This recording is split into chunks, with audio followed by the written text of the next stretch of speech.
ዋቀየቶኮ አሜን።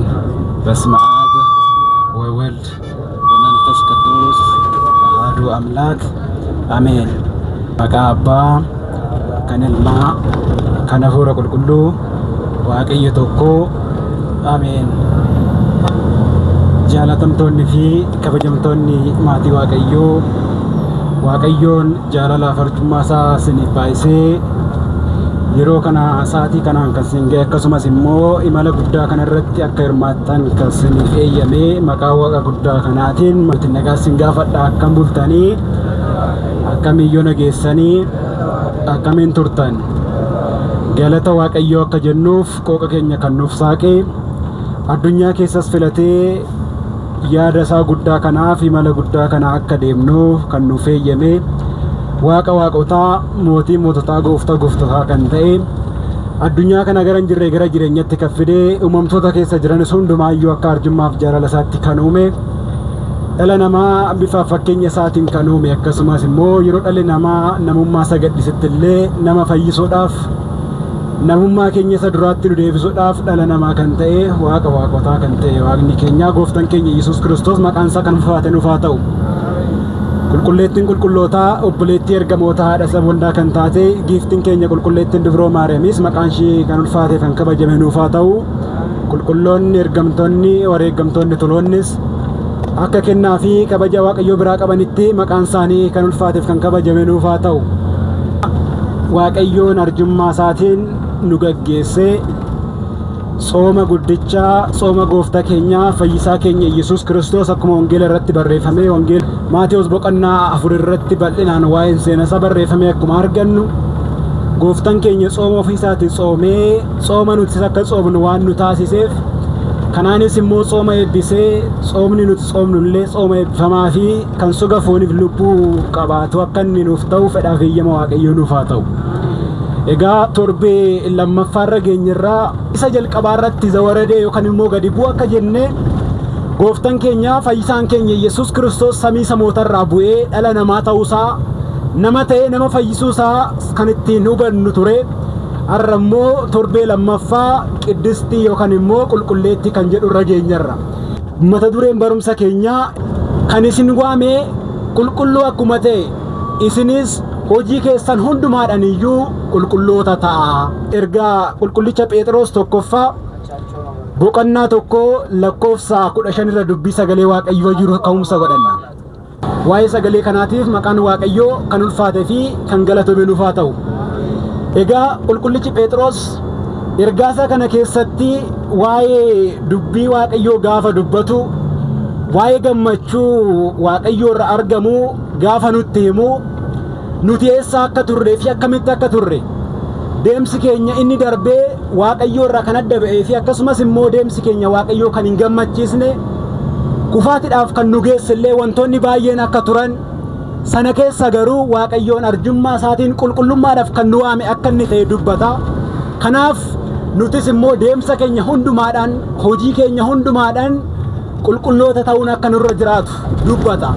Kanatti dabaleetis immoo jalqaba kan barreeffame kitaaba seera Lewwotaa boqonnaa 19 lakkoofsa 2 irratti waaqayyoon Musee gaafa saba kanaaf kaasu saba kanaan akkas jedhiin ijoollee Israa'elootaa yookaan ijoollee waaqayyootiin akkas jedhiitti jedheen itti dubbatee ture.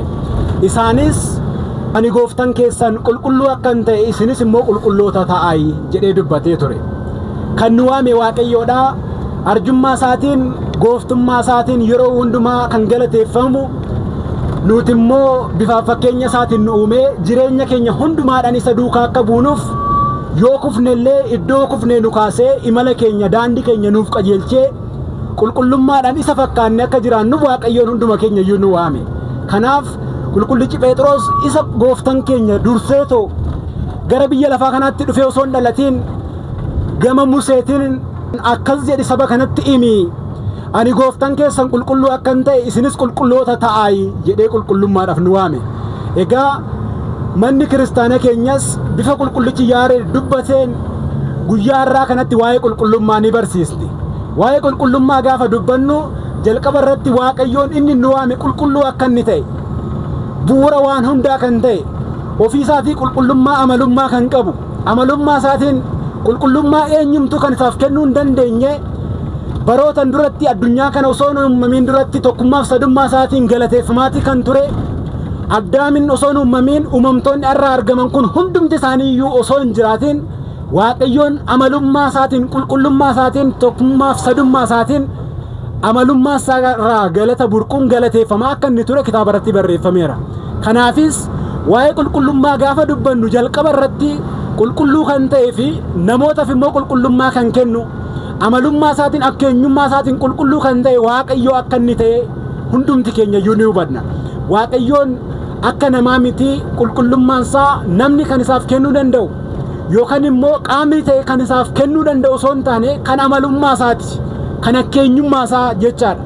Kanaaf Waaqayyoon qulqulluu akka inni ta'e jedhee qulqullichi Phexrosis nuti immoo hojii keenya hundumaadhaan deemsa keenya hundumaadhaan qulqulloota ta'uun akka nurra jiraatu waamamuun keenyas inni jalqabaayyuu isa kanaaf akka inni ta'e dubbata jechaadha.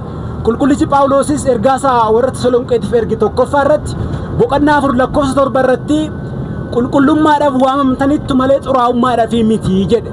Nuti kan waamamne qulqullummaadhaan akka jiraannuufi nuti kan waamamne Waaqa qulqulluu ta'e qabna waan ta'eef isa fakkaannee akka jiraannuufi Waaqayyoon kan nu waame iddoo kufnerraallee kan ol nu kaase deemsi keenya hundumti isaa daandii qajeelummaa yookaan immoo daandii qulqullummaa irraa akka ta'uuf ergamni daandii qulqullummaa immoo jireenya bara baraatti kan nama geessu waan ta'eef namni yeroo hundumaayyuu deemsa isaa keessatti Waaqayyoo gammachiisa jireenya Waaqayyoon jaalatu jiraachaa Waaqa wajjin gara qulqullummaatti guddachuudhaaf imala taasisuutu sarra jiraata jechaadha. Kanaafidha akkuma ani Kiristoos akkam fakkaadha isin immoo ana fakkaadha jedhee qulqulluun Phaawulos gaafa dubbatu dabalees immoo gara Kiristoositti haa guddannu jedhee gaafa dubbatu jireenyi keenya deemsi imalli keenya hundumti isaayyuu Kiristoos isa nuuf jedhee gara biyya lafaatti dhufe waan hundumaa raawwatee nutis akka raawwannu kan nu ajaje akkasumas immoo dhalli namaa inni gidiraa fi dhiphina keessatti kufe diiyaabiloos gabrummaa isaatiin dhala namaa akka barbaadetti dhiitaa akka barbaadetti dhala namaa irratti hammeenya isaa jabeessaa yoo tureyyuu Waaqayyoon garuu dhala namaa kan uumee fi akkasumas immoo dhala namaa bifaaf fakkeenya isaatiin uumuusaa Waaqayyoon kennaa adda ta'e dhala namaa badhaasuusaa jireenya bara baraa akka argatuuf ture waan ta'eef dhalli namaa kaayyoo uumamuusaa inni jalqabaatiyyuu maqaa Waaqayyoo galateeffachuu akkasumas immoo mootummaa isaa dhaaluuf ture. Ergamni dhalli namaa itti uumame inni jalqabaa isaan lamaan kanaadha. Jalqaba irratti kan uumamneef daandii qajeelummaa yookaan daandii qulqullummaa irra deemnee Waaqayyoo wajjin tokkummaadhaan akka jiraannu biyya lafaa irratti isa galateeffachaa akka jiraannu jireenya biyya lafaa irratti tajaajilaan cimnee Waaqayyoon galateeffachaa kan jiraannu yoo taane immoo deemsi kanaan ittaanee jiru immoo bara baraa Waaqayyoo wajjin mootummaa isaa keessa jiraachuudha. Nuti ijoolleen Waaqayyoo akka bineeldota kaanii yookaan immoo akka uumamtoota kaanii kan biyya lafaa irratti bannee hafnu miti. Fakkeenyaaf bineeldota yoo fudhanne warreen kaan mukkeen yoo fudhanne jireenya bara baraan qaban jireenya bara baraa kan qabu Waaqayyoon jalqabuma irratti iyyuu gaafa isa uumu hafuura jireenyaa kan itti baafate hafuura jireenyaa isa jiraata bara baraa ta'e sanirraa kan argate dhala namaa waan ta'eef Waaqayyoon dhalli namaa jireenya bara baraa akka argatuuf daandii qajeelummaa yookaan daandii qulqullummaa kanarraa akka jiraatu barbaadachaa. Kanaafi qulqullichi Phexrosis immoo baroota darbe keessatti jireenya keenya isa darbe keessatti haala garaa garaatiin Waaqayyoo gaddisiisa turuu keenya barra kakuu moofaa keessattis immoo bu'uura cubbuu Addaamirraa maddeen yookaan immoo Addaamii fi Hewaan cubbuu isaan hojjetaniin dhalli namaa daandii qajeelummaarraa gara xuraa'ummaatti Waaqayyo wajjin tokkummaa uumee jiraachuurraa gara Waaqayyoo irraa adda ba'utti ergamoota Waaqayyoo wajjin qulqulloota wajjin tokkummaa uumee jiraachuu caalatti tokkummaa kana dhabee Waaqayyoo irraa adda ba'ee akka inni ture kitaabni ni dubbata. Egaa dhalli namaa kaayyoo uumameef guddaa kana dagatee kan inni kufe sababii cubbuu raawwachuu isaatiin kaayyoo guddaa kanarraa kan inni kufe sababii qulqullummaa dhiisee gara xuraa'ummaatti deemuu isaatiin. Kanaaf namni qulqullummaa irraa gara xuraa'ummaatti daandiin ittiin deemu daandii cubbuutiin. Cubbuu jechuun Waaqayyoo irraa adda ba'uudha. Cubbuun abbootiin keenya dhabuu jedhanii dubbatu Waaqayyoo nama dhabsisa waan ta'eef. Kanaaf namni daandii qajeelummaa irraa kan ittiin badu yookaan immoo daandii qulqullummaa irraa kan ittiin fagaatu cubbuu waan ta'eef jalqaba irratti namni cubbuu irraa fagaachuutu sarra jiraata. Baroota darbe keessatti fedha foonii keessanii hawwii foonitiin kan jiraattan akkasumas immoo fedha waaqayyoo osoo raawwatiin akka fedha foon keessanitti kan deddeebitan waa'ee hafuurummaa dhiistanii foonummaadhaan qofa jireenya biyya lafaatiif jireenya addunyaatiif qofa kan itti deddeebitan sun isin ga'a jedhe.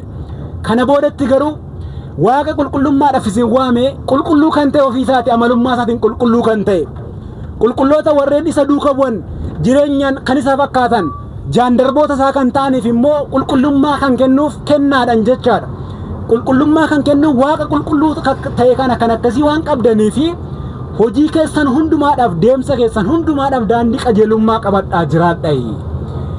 Deemsi keessan waaqayyoo qabachuudhaan haa ta'u cubbuun fi fedha biyya lafaa yoo ta'e fedha foonis yoo ta'e ni darba waan ta'eef kan hin dabarree fi barri kan isan daangessine waaqayyoo fi jecha isaa duwwaa waan ta'eef isa wajjin jiraachuudhaaf yeroo hundumaa namni daandii qajeelummaarra jiraachuu barbaachisa jedhee ta'u hunduma keenya iyyuu nu gorsa. Waaqayyoon daandii qajeelummaarraa qulqullummaan akka jiraannu hunduma keenya iyyuu nu gargaaru. Namni dadhabaadhaa fooniin yeroo deddeebi'utti qorumsa garaagaraatiin yeroo hundumaayyuu namni akka barbaadetti yookaan immoo waaqayyoo wajjin jireenya inni gaggeessu keessatti wantoonni baay'een daandii waaqayyoo irra nama baasan jiraachuu danda'u. Barri akkasittiin dabarsitan sun garuu isin ga'a jechuun dubbata qulqullichi Phexros. Barri fedha foonii raawwachuudhaan waaqayyoo dagattanii itti dabarsitan sun isin ga'a. Barri ammeenya yaaduudhaan ammeenya raawwachuudhaan dabarsitan sun isin ga'a. Barri walirratti ka'uudhaan jaalala waaqayyoo irraa fagaattanii akkasumas immoo ijoollee waaqayyoo taatanii osoo jirtanii gabrummaa daabiloosii dabarsanii of laattanii jiraattan sun isin ga'a. Waaqeffamuu kan qabu akkasumas immoo amalummaa isaatiin qulqulluu kan ta'ee fi waaqeffannaan amalummaa kan isaaf malu waaqayyoo waan jiruuf waaqa qulqulluu ta'e kana waaqessaa amalummaa isaa hubadhaa ittiin jiraadhaa. Inni jiraataa akka inni ta'e isinis jireenya bara baraan ni argattu jedhee nutti dubbata. Kanaaf deemsa keenya hundumaadhaan waaqayyoo duukaa bu'uudhaan jiraachuun barbaachisaadha. Egaa qulqullichi Phexros hojii keessan hundumaadhaan qulqulloota ta'aa nuun jedhe.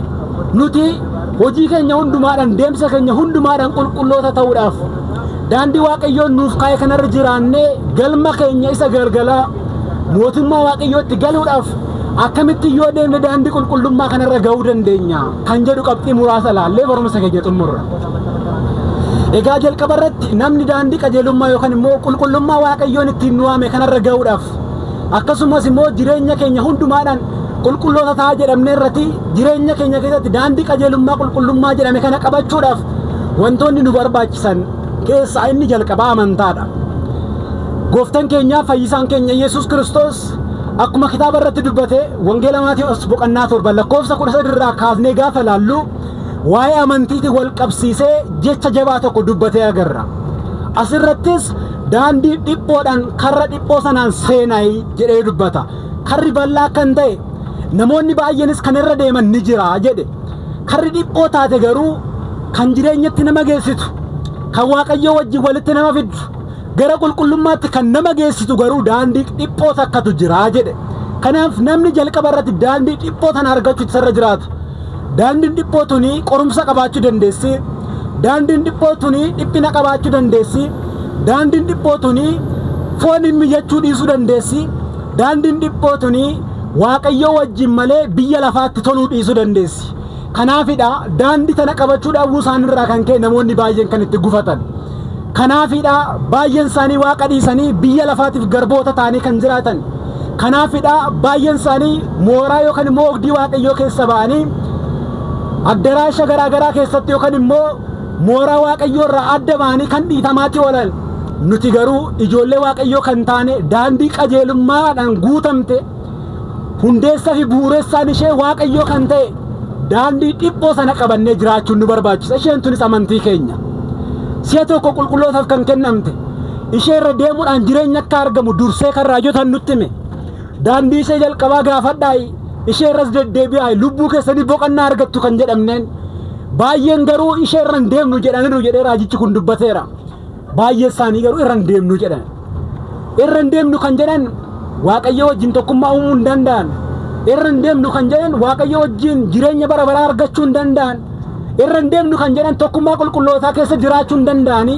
Irra hin deemnu kan jedhan ammas waaqayyoo wajjin jireenya bara baraa jiraachuu hin danda'an.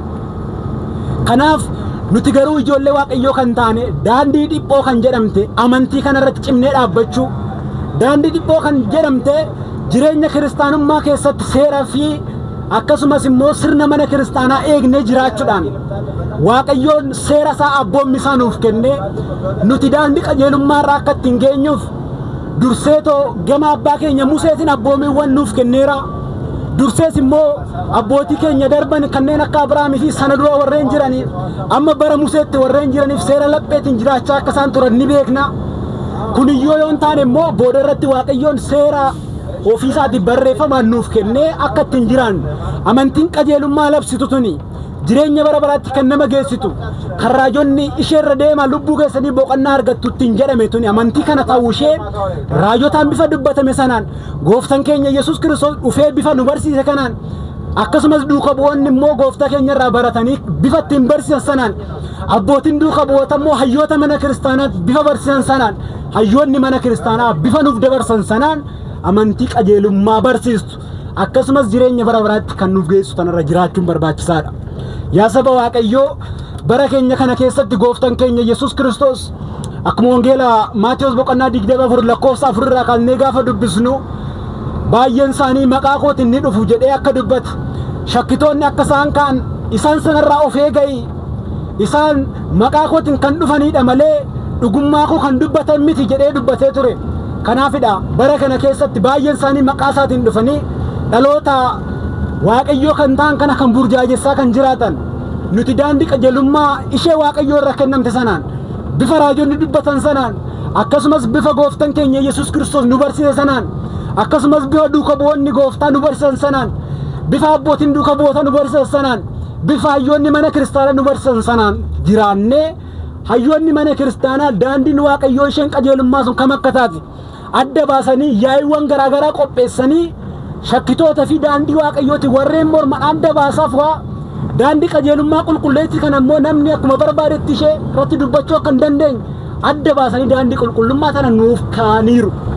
Adda baasanii amantiin kunis ortodoksii tawaahidoo akka isheen jedhamtu ortodoksii jechuunis daandii sirrii qajeeltuu akka isheen taatu amantaa sirrii kan waaqayyoo irraa si'a tokko qulqullootaaf kennamte akka isheen taatu bifa Yihuudaan tokko lakkoofsa irratti dubbate sanaan jechaadha.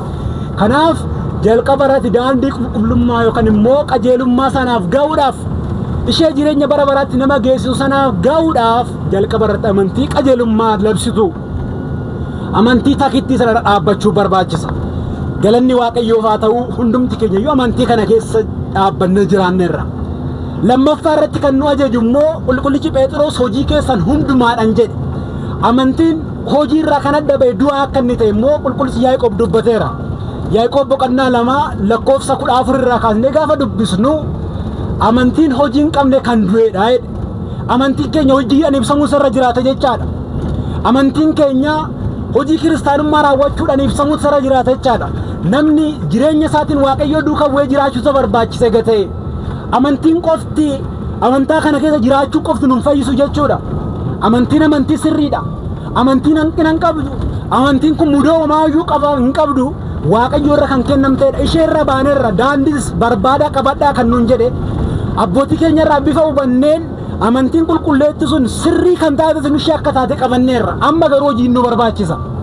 Hojii keenya gaafa itti daballee kan qajeelummaadhaaf qulqullummaadhaaf ga'uu dandeenyu waan ta'eef kanaafidha hojii keessan hundumaadhaan kan jedhe. Baay'een isaanii amantii qofa kan jedhan jiru. Baay'een isaanii namni amantii qofaan Kiristoositti waamane qofa fayyee jedhanii kan waan barbaadan raawwachuun akka eeyyamamuutti kan barsiisan jiru amantoonni biroo.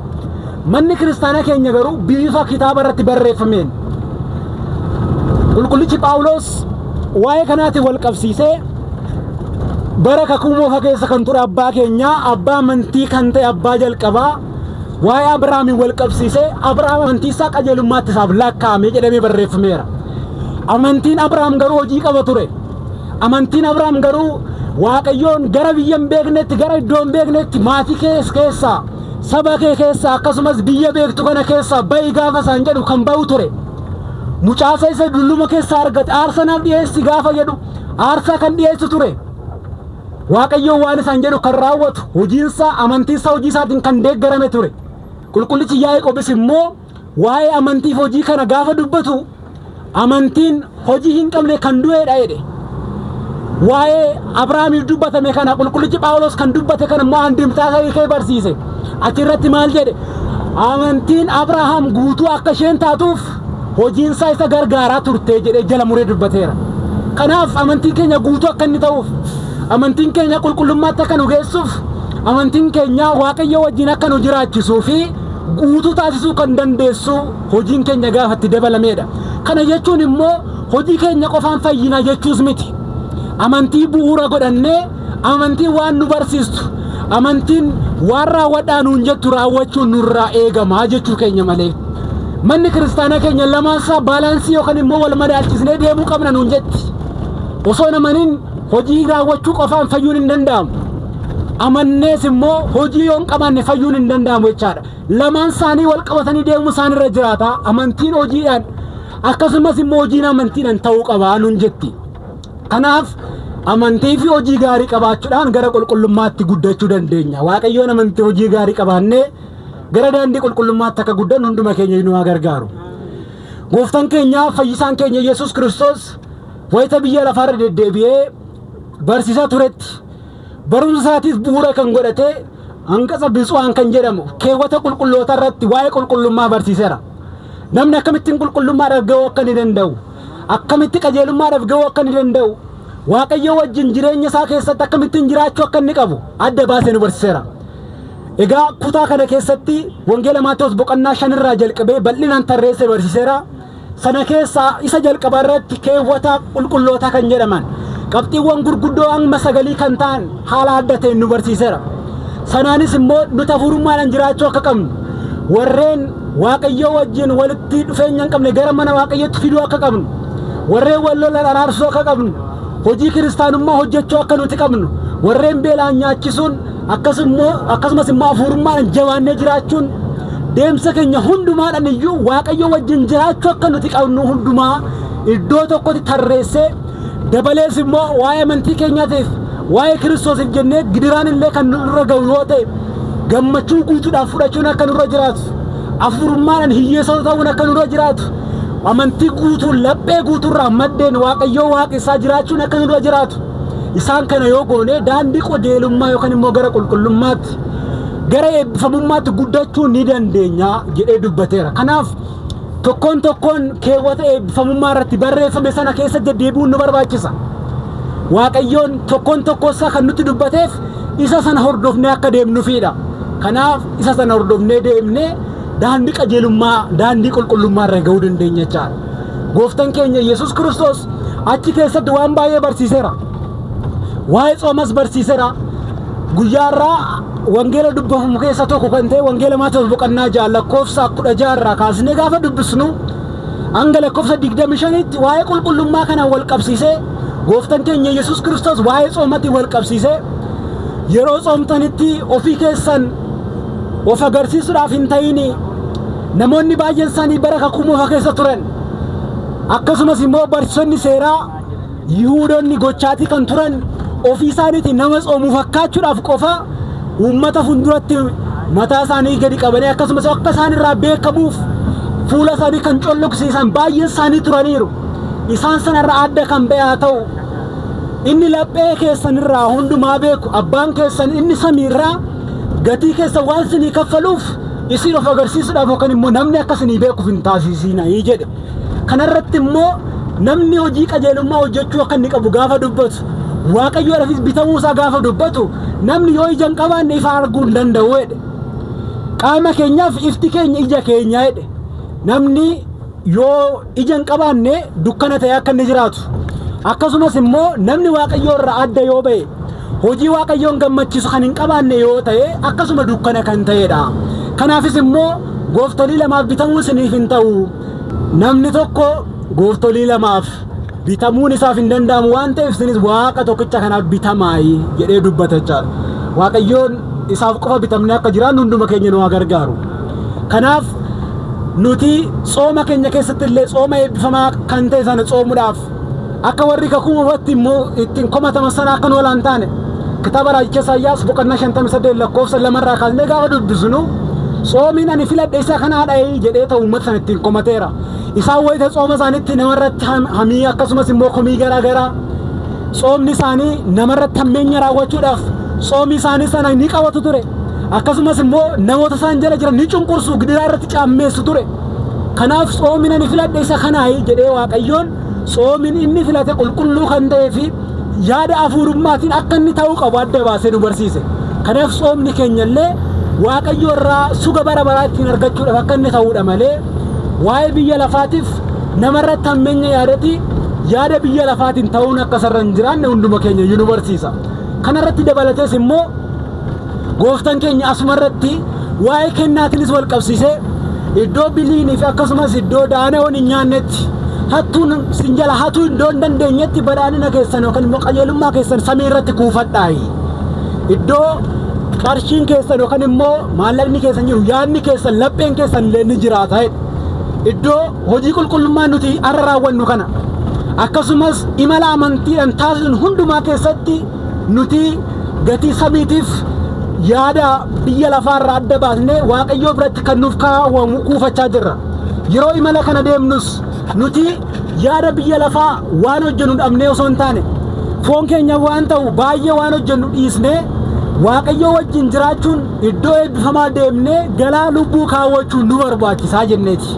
Kanaaf nuti Waaqayyoon kan nutti himus waa'ee biyya lafaa caalatti lubbuu keenyaaf galaa kan ta'u akka qopheeffannu iddoo Waaqayyoo biratti galmee jireenya bara baraa irratti galmeeffisuun akka nurra jiraatu tokkoon keenya yeroo biraa irratti tajaajilaaf gara mana qulqullummaa deemne akka barbaannetti yeroo barbaannetti baanee buunee tajaajiluun akkasumas immoo yeroo hundumaa gara mana amantaa deemnee tajaajilamuunis yoo nutti ulfaate yeroo argametti immoo wantoota akkasii fayyadamnee gara mana qulqullummaattis deemnee barumsa mana kiristaanaa barachuudhaan hojii qulqullummaa akkasumas immoo hojii kiristaanummaa raawwachuun hunduma keenyarraa akka eegamu nu barsiisachaadha.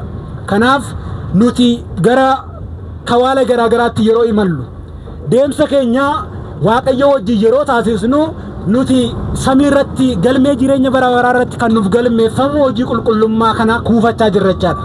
Waaqayyoon suga bara baraa akka nuuf argamsiisu imala keenyallee akka nuuf eebbisu fedhaaf eeyyama isaa nuuf haa ta'u. Egaa guyyaa qulqulleetti kanatti nutis hojii qulqullummaatiin Waaqayyo wajjin jiraachuutu nurraa eegama. Deemsi keenya Waaqayyo wajjin ta'uutu sarara jiraata gaafa jennu deemsi Waaqayyo wajjin daandii qajeelummaatti nama geessu kuni eebba bara baraa kan argamsiisu galmee jireenya bara baraa irratti kan galmaa'udha. Biyya lafaa irratti qofa kan hafuu miti. Namni haala garaa garaatiin wantoota baay'eedhaan yeroo isaa dabarsuu danda'a. Inni Waaqayyo wajjin dabarsinuu fi waa'ee amantii keenyaaf dabarsinu kun garuu gatii kan qabu qulqullummaattis kan nu geessudha jechuudha. Kanaaf keewwata qulqulloota irratti gooftaan keenya akka nu barsiise hojii qulqullummaatti nu geessu sana raawwachuun barbaachisaa akka inni ta'e nu hubachiisachaadha. Kanaaf deemsa keenya keessatti amantaan hin cimnee dhaabbachuun tajaajilatti jabaachuun yeroo hundumaayyuu Waaqayyoodhaaf dursa kennuun jireenya keenya keessatti Waaqayyoo affeeruun akka inni gara mana keenyatti dhufu akka inni gara jireenya keenyatti dhufee nu eebbisu Waaqa eebba nuuf kennu kana affeeruun barbaachisaadha. Baay'een keenya baroota baay'eedhaaf kophaa keenya fiigneerra. Baay'een keenya jireenya keenya keessatti waan humna keenya gochuu dandeenyu gooneerra. Waaqayyoon gaafa qabannu garuu hirruun keenya hundumtuu ni guuta. Waaqayyoon gaafa qabannu garuu jireenyi keenya hundumtuu inni irra ta'e sunillee eebba Waaqayyootiin kan guutamu ta'a.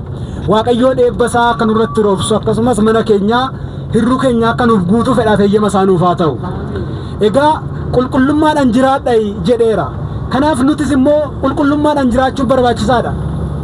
Amantiin hin cimnee gaafa dhaabbannu hojii gaarummaatiin gaafa deddeebinu Waaqayyoon qulqulluu akka inni ta'e nutis qulqulloota ta'uun akka nurra jiraatu kitaabni akkuma nutti himu nutis immoo daandii qulqullummaa irra jiraachuun nurraa eegama. Waaqayyoon durseetoo jecha kanaan jabeessee nutti dubbateera.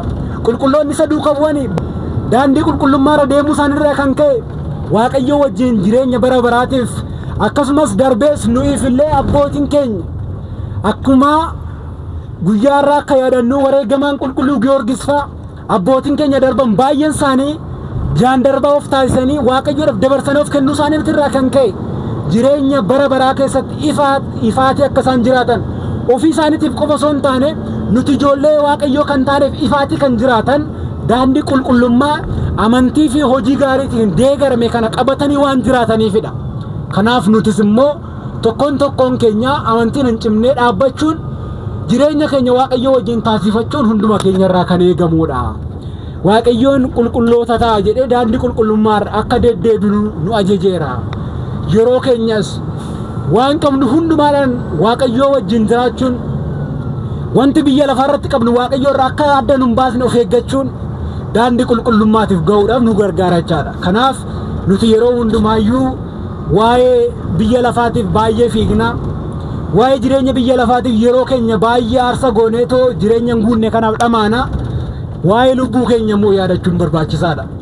Yeroo lubbuu keenya boqonnaa itti kenninu, yeroo gara mana Waaqayyootti deemnee eebbatti argannu yeroo kana waan ta'eef yeroo fayyinaaf nuuf kenname kana fayyadamnee jiraachuun barbaachisaadha. Kanaaf waa'ee jireenya biyya lafaatiif amma sana gadhamaanee lubbuu keenya ishee bara baraaf jiraattu sanaaf immoo galaa kaa'uun nurraa eegama. Namni waan nyaatuuf foon isaatiif waan ta'uuf jecha waan baay'ee aarsa baay'ee kaffallee jiraanna. Lubbuu keenya garuu yeroo baay'ee dagannee yeroo baay'ee foon keenyaan lubbuu keenya dadhabsiisaa jiraanna. Wayita tsooma kanatti immoo irra caalattiyyuu akkuma kitaaba Maarisaaq irratti boqonnaa 4 irratti barreeffame Soomiin madaa lubbuu ni fayyisi jedhameera. Soomii kana keessatti madaa lubbuu jechuun foon keenyaan cubbuu raawwachuudhaan Waaqayyo irraa adda ba'uudhaan lubbuu keenya kan madeessine hojii Waaqayyoon hin jaalanne raawwachuudhaan walamachuudhaan walirratti jibbaa walirratti deebi'uudhaan obboloota gidduutti jibba labsuudhaan jaalala dhabuudhaan mana amantaa dagachuudhaan waa'ee hafuurummaa dagachuudhaan lubbuu keenya kan madeessine yeroo tsooma kanatti immoo lubbuun keenya suni madaansha sun akka qooruuf ta'utu irra jiraata. Kana qofa osoo hin taane jireenya keenya hundumaa keessatti Waaqayyo wajjin yoo deemna ta'e jireenya keenya daandii qulqullummaa irra kan geggeessinu yoo ta'e Waaqayyoon nu qulqulleessuudhaaf akkuma nu waametti Waaqa amanamaa waan ta'eef jireenya keenya hundumaa Waaqayyo wajjin qulqullummaan geggeessitu nurra jiraata. Kanaaf lubbuu keenyaaf yeroo laachuun nu barbaachisa. Lubbuun keenya boqachuutu ishee irra jiraata. Yeroon keenya hundumti isaa waa'ee fooniitiif dhumee Waaqayyoon illee yeroo nu barbaadetti mana isaa keessa akka nu hin dhabneef nuti daandii qulqullummaa qabaachuun nurra jiraata. Galaa lubbuu keenyaaf qopheeffachuun nurra jiraata. Kanas immoo kan gochuu dandeenyu tajaajila irratti kan hirmaannu yoo ta'e, kanas gochuu kan dandeenyu gara mana qulqullummaa deemnee eebba qooddachuu yoo dandeenyu, kanas gochuu kan dandeenyu eebba garaagaraa irratti hirmaachuudhaan tajaajila hafuurummaa jajjabeessuudhaan yoo ta'e, kan banne wal barbaaduudhaan jaalalaan kan jiraannu yoo ta'e, jireenya jiraannu keessatti hojii hojjennu keessatti waan Waaqayyoon jaalatu yoo raawwanne, iddoo jirru keessatti hojjetaan mana hojii isaa keessatti, barataanis iddoo barumsa isaatti, daldalaanis iddoo daldala isaatti waan qajeelummaa ta'e, waan Waaqayyoon jaalatu, Waaqayyoon iddoo hundumaa kan jiru, hundumaa kan beeku waan ta'eef addunyaan biyya lafaa kun kan isaati. Iddoo inni itti hin argamne hin jiru. Namni gara mana Waaqayyoo gaafa deemu qofa waan Waaqayyoo sodaatu. Waan Waaqayyoon achitti qofa argamutti fakkaatee yeroo mana Waaqayyoo deemu qofa Waaqayyoo kan sodaatu jira. Waaqayyoon gaadaa keenya keessa ni jira. Waaqayyoon lafa hojii keenya ni jira. Waaqayyoon iddoo barumsaa keenyas ni jira. Waaqayyoon iddoo dhabame hin jiru. Waaqayyoo jalaa ba'uun hin danda'amu. Qulqullichi Daawit fuula Waaqayyoo duraa eessatti dhokadha? Gara Siyoolitti sombee ati achi jirta. Galaana keessas yoo seene ati achi jirta. Laftatti hin jiru waan ta'eef fuula kee duraa eessatti dhokadha dheera. Waaqayyoon bakka hin jirre hin jiru. Yoo nuti amanamummaadhaan uummata keenya tajaajille gama hojii hojjennu irrattis Waaqayyoodhaaf amanamnee kan jiraannu yoo taane suni mataasa gatii hafuurummaa akka inni qabaatu hubachuun barbaachisaadha. Malee tajaajila gaafa jennu hafuurummaa qofaanii miti. Waan irratti waamamne waan Waaqayyoon irratti nu waame hundumaa irratti amanamnee jiraachuun barbaachisaadha. Kana yoo goone argamne ta'e harki keenya xurii biyya lafaatirraa qulqulluu yoo ta'e, hammeenya raawwachuurraa qulqulluu yoo ta'e, yaada biyya lafaatirraa gara Waaqayyootti kan fidu yoo ta'e, daandiin keenya hundumti isaa walitti daameetu daandii qajeelummaa, daandii qulqullummaatiif kan nu geessu ta'a jechaadha. Kanaaf hanga danda'amaa ta'etti yeroo hundumaayyuu mana Waaqayyootti deddeebinee tajaajila irratti hirmaachuudhaan mana Waaqayyoo irraa fagaannee qorumsa biyya lafaatiin dhiphachuu caalatti boqonnaa kan ittiin arganne waan ta'eef gara iddoo boqonnaa, gara iddoo haara galfii kiristaanotaa kan taate gara mana qulqullummaatti dhufuun akkasumas immoo jireenya kiristaanummaa jiraannu keessatti jabaannee seera fi sirna isaa eegnee jiraachuun barbaachisaadha. Sirna isaa eeguun amantiidhaan abboommi waaqayyoo eeganii jiraachuun tokkoffaa jaalala waaqayyoof nu gadduu jiru kan nutti ibsudha. Akkuma wangeela Yohaannis boqonnaa 14 lakkoofsa 15 irratti yoo na jaalattan ta'e abboommi koo eegaa jedhe. Abboommi isaa jaalala nuti waaqayyoodhaaf qabnu kan nuuf calaqqisiisudha. Namni abboommi waaqayyoo cabsu waaqayyoon jaalatu jechuudha. Fakkeenyaaf ijoollee fi maatii yoo fudhanne ijoolleen maatii isaaniitiif hin ajajamne maatii isaanii hin jaalatan jechaadha. Isaaniif hin bitamne taanaan ijoolleen jalqaba irratti waaqayyoodhaaf ajajamuudhaaf dursanii maatii isaaniitiif ajajamuu isaan irra jiraata. Maatiidhaaf yoo hin ajajamne waaqayyoodhaaf ajajamuu waaqayyoodhaaf bitamuu hin ta'u jechuudha. Bu'uura irraa guddina isaaniitirraa achi eegala waan ta'eef. Kanaaf akkuma ijoolleen maatii isaaniitiif yoo hin ajajamne waaqayyoodhaaf bitamuun hin danda'amne. Nutis immoo abboommi isaa yoo hin eegne jaalalli waaqayyoo nu keessa hin jiru jechaadha. Seera isaa eeguudhaan waan waaqayyoon raawwadhaa raawwachuu fi waan waaqayyoon hin raawwatiin kun yoo raawwattan gara du'aatti sin geessan hin jedhu immoo dhiisuudhaan jireenya qulqullummaatti nu geessuu fi amantiitti nu jabeessuu raawwachuu nurraa eegama. Kanaaf qulqullummaatti geeffamuudhaaf seerri waaqayyoo nuuf kaa'e sana eegne abboommi isaatiin jiraachuun barbaachisaadha. Inni kun jaalala waaqayyoo kan mul'isu darbees jireenyi keenya waaqayyo wajjin akka ta'uuf daandii qulqullummaattis akka guddannuuf kan nu gargaarudha. Waaqayyo sirnaa fi seera isaa eegne mana isaa keessa bara baraaf akka jiraannu hunduma keenya iyyuu nu gargaaru. Egaa daandii qulqullummaa irraa akka jiraannuuf guyyatti qulqulleetti kana irratti waa'ee qulqullummaa kan nu barsiise nutis immoo kufaatii fi iddoo jirru irraa kaanee daandii qulqullummaa irraa akka jiraannuuf gara Kiristoositti akka guddannuuf abbootii keenya warreen darban qulqulloota laalletoo nutis immoo isaan fakkeenya godhannee daandii isaarra jiraachuun nu barbaachisa. Akkuma wangeela Maatewos boqonnaa 11 lakkoofsa 29 irratti gooftaan keenya anarraa baradhaa nuun jedhe. Inni gara laafessaa akka inni ta'e, arjaa akka inni ta'e, waaqa qulqulluu akka inni ta'e, hojii isaatiin deemsa isaa hundumaan jireenya biyya lafaa irratti gaggeessan immoo kan nu barsiise waan ta'eef nuti daandii isaa duuka buunee isarraa barannee yoo jiraanne ta'e daandii qajeelummaa qulqullummaatti guddachuu dandeenya. Dabalees qulqulloota warreen isa duuka bu'an isaan duuka buunee kan jiraannu amantiidhaan jabaannee kan isaan faana isaanii duuka hordofnee kan jiraannu yoo taane nuti qulqulloota irraa barannee daandii qulqullummaatti guddachuu dandeenya. Hojjetanii kan nu agarsiisan waan ta'eef dubbachuudhaan qofa osoo hin taane raawwatanii waan wangeelli jedhu hojiitti kan nu barsiisan waan ta'eef qulqulloota tokkoon isaanirraa qabsoo kiristaanummaa jabeenya amantii sooma fi kadhannaadhaan sagadaan cimuu isaanii isaanirraa barannee qorumsa diinaa akkamittiin akka isaan injifatan isaanirraa barannee daandii qulqullummaatti guddachuu dandeenya. Waaqayyoo qulqulloota nuuf kennee ulfinni fi galanni isaaf haa ta'u. Hedduu wareegamaa qulqulluu Goorgisii guyyaa irraa hunduma keenya irraa olee kan bule nuuf haa ta'u. Waaqayyoon imala keenya nuuf haa eebbisu.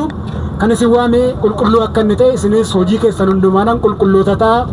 Kan nu barsiisee kan nu gorsee maqaan waaqayyoo kan ulfaatu nuuf haa ta'u galanni waaqayyoof haa ta'u.